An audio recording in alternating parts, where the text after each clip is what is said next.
So there's a lot that has happened in the last couple weeks. Henley, London, Maastricht, and then back here in Sonningcommon. I helped out my friends at Allmark 1 with the live stream for the School's Head second project with the C400. Boat race crew announcements at Battersea. And then I ventured over to Maastricht to test out a boat to race potentially at Henley.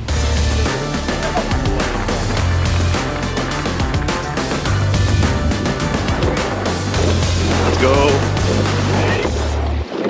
So we are here on the top of British Rowing in front of Hammersmith Bridge. 2 years ago, I was at School's Head of the River helping Allmark 1 with their live stream, back doing it again. We filmed the first ever pilot episode of the Rowing Network's first YouTube video. So I've done a lot of these types of content trips where I live out of a suitcase, bring a backpack and camera, and try and make videos over the course of 5-6 weeks abroad. I've learned a few things along the way. So here's 6 things I care deeply about when I'm traveling. So I've said it before and I'll say it again, USB-C, all the things. Being able to just focus on one type of cable to charge everything in my arsenal, from my cinema camera to this microphone that I'm using to this R6 Mark II, on top of everything else that I would need. It's fantastic. Number 2 would be password management, VPNs, and eSIMs. Using Bitwarden for my password managing. Have all the different logins that I use for all the different types of trains that I take and need to log in to figure out to buy a ticket or last second, or create a new password and login and it be saved properly on the cloud and safe. eSIMs, I have an Irish phone number that I haven't actually used this time. I'm using Saley, which I got from a Critical Role episode. And VPNs, I love watching F1, and when I'm over here, I have to log into my Comcast account back in the US. I should probably get a little computer to leave at home to log into via Parsec, so I can access my files on my hard drive system there, but also be able to watch F1 through the screen there. I think that could work. So the other thing I would say is a travel credit card. So I used Amex Platinum with all the different airports that I go into. I get into lounges free of charge. That's breakfast for me, which is huge, as well as just sitting down, charging things if I haven't had time. It is a little bit expensive, but the perks have been well worth it. There's also no currency exchange fees, which has been fantastic. This may seem a little trivial, but I would say lots of socks and underwear so you can feel generally clean at all times, when you might go a little bit further in between getting a place to wash your clothes than you would initially hope. On the same topic of that is a really good suitcase, travel suitcase, as well as a day bag. I have the Peak Design Everyday Carry V2, but that is, digging into my shoulders when I'm out filming for the full day. But I love the latch and being able to divide camera stuff so I can go out film for the day. I opted to bring my Tenba backpack because it is a little bit nicer to have on the small airplanes that I take in between Europe and England. A couple times had issues where they're like, oh, this travel case is not going to fit above. I know it will, but they get antsy about it. They don't do that with my backpack. A good travel suitcase, which I have the Toomey International. It's a little expensive, but the wheels rolls so well. Can put my backpack on it sideways, so I've just got everything rolling pretty smoothly. I would say those are my 2 not very sexy. Well, I guess none of these things are sexy. Oh, and before I forget, a towel. Bring a towel. That's one thing I always used to bring, and then I forgot at this trip, and I've hated myself for it. A little one, just not too big. And I think finally, don't bring a big camera. If you're doing all this types of travel, it gets really difficult to carry it. Ideally, I would have a day bag with my Canon R6 with the 24-70, but I do so many different projects that really do benefit from having the bigger camera. So C70 was great, but the way I rigged it out, it was basically the same size as this. Internal NDs is non-negotiable for me now. Filters on each of the lenses, that might work out, but twisting them on and off nowadays, I just don't want to do. So the Battersea filming day was a really long one, and it was a great test for running and gunning with the C400 again.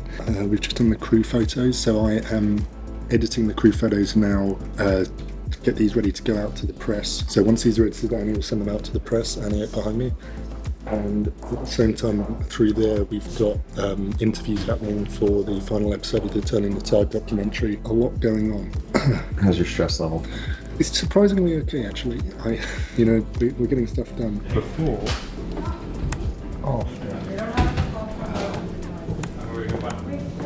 He's good when he does. You also had BBC filming all their promo work. Different partners were there. I was working with JL. We have our JL. as well as turning the Tide documentary. I thought the C400 worked great. It was really comfortable to hold throughout the whole day. You know, I kind of hold it in the crux of my arm, so it was a bit heavy to have, but having the Kessler base plate really helps to be able to put it down and know it's not going to be dinging around scratching the lenses because it's actually balanced in the middle. Crazy, who would have expected? The full frame with my 15mm that I'm using right now was awesome for the architecture shots of Battersea. Because I've got the monitor on a hinge above, I found that when I was lifting up and trying to point down, I was not getting any kind of way to see the screen just because of the nature of how the Condor Blue hinge is set up. I probably could flip it around, but then it bashes into the handle that I have on it, which I also want to put a tennis grip on. I've got all these little quirks I'm still working out, but it was definitely a more comfortable shooting experience than my Canon C7D. Look at this thing.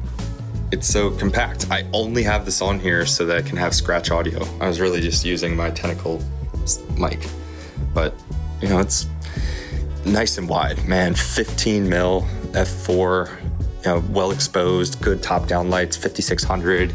You know, it's looking great. Hi.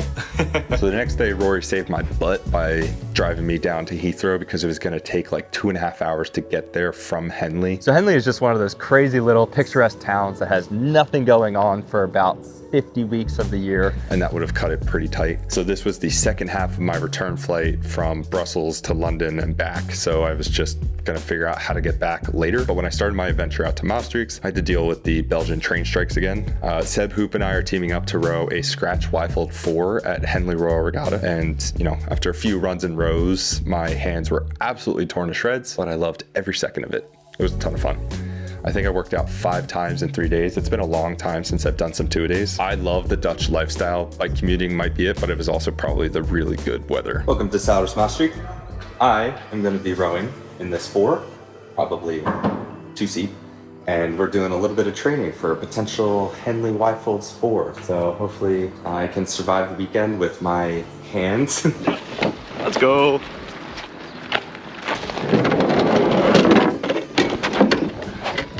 Let's go. This is gonna be so fun. I'm so excited.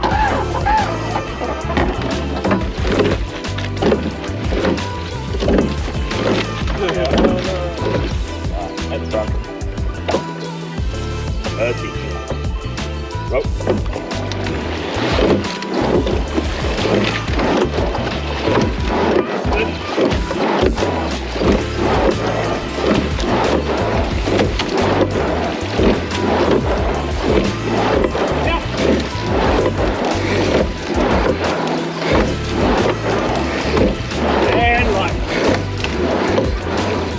Oh yeah, boys. Good 3 days. One of these towels. Yeah, just any one of the towels. Yeah. What duty today? A little tired. Next week we put out the That's the most sweeping I've done in a long time.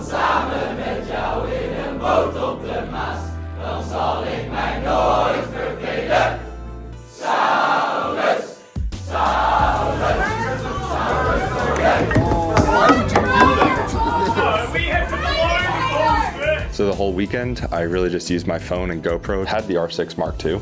Didn't bring it out once. It was just a paperweight. It would be nice to get better at filming daily life cinematic content just to practice and try things. If I'm gonna kind of get back a little bit to vlogging and making videos on my personal channel and not trying to just focus on the Roy Network, it would be very helpful to have those things. I usually am just using my phone. I have started using ProRes Log. Is that really what I'm trying to create? Probably not. It's just what I am creating. I need to make a distinct shift in my mindset. But I'm always worried about taking up people's time and space. And you know, I'm already couch surfing, so asking them to be in a video or whatever is like, I don't know, I feel like I'm pushing a bit too much. So I get very anxious about that right now. This angle makes me feel a little bit like Gerald Undone or just any garage YouTuber. So to go from Maastricht here to Sonnencommon, I took 9 different connections, from a bus to the Maastricht train station to getting to Brussels. Taking the channel over to London, and I've got an earlier ticket. So I got one of those Eurostar snap tickets Seb told me about, and it was way cheaper to get to Pancras station in London. Also, I hopped on an earlier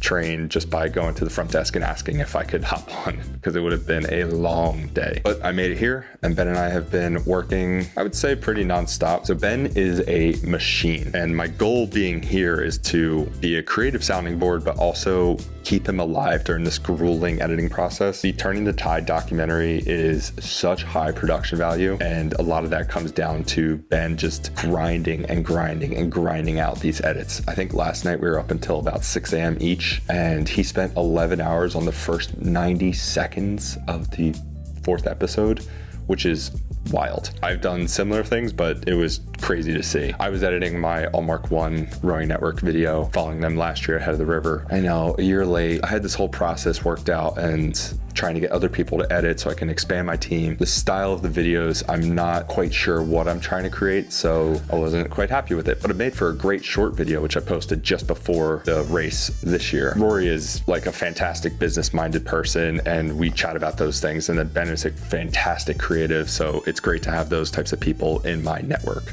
The rowing network, some might say. Next week is Tideway week and then boat race day, so lots of content to produce. Following the women's race again, hopefully I'll be having another 100 to 500 RF lens on this bad boy, the C400, which on the C70 turns into like an 800 mil because it gets really good reach. I could shoot this in 6K, probably won't. We'll probably stick with 4K, pop between 4K 24, well, I guess 25 and 120. I need to go for a run. I'm still training for the Broad Street 10-mile run. Cruising, little 8-mile loop, and back to work. Hopefully sub 60 minutes, we'll see. I've been pretty bad about training consistently while over here, but bye.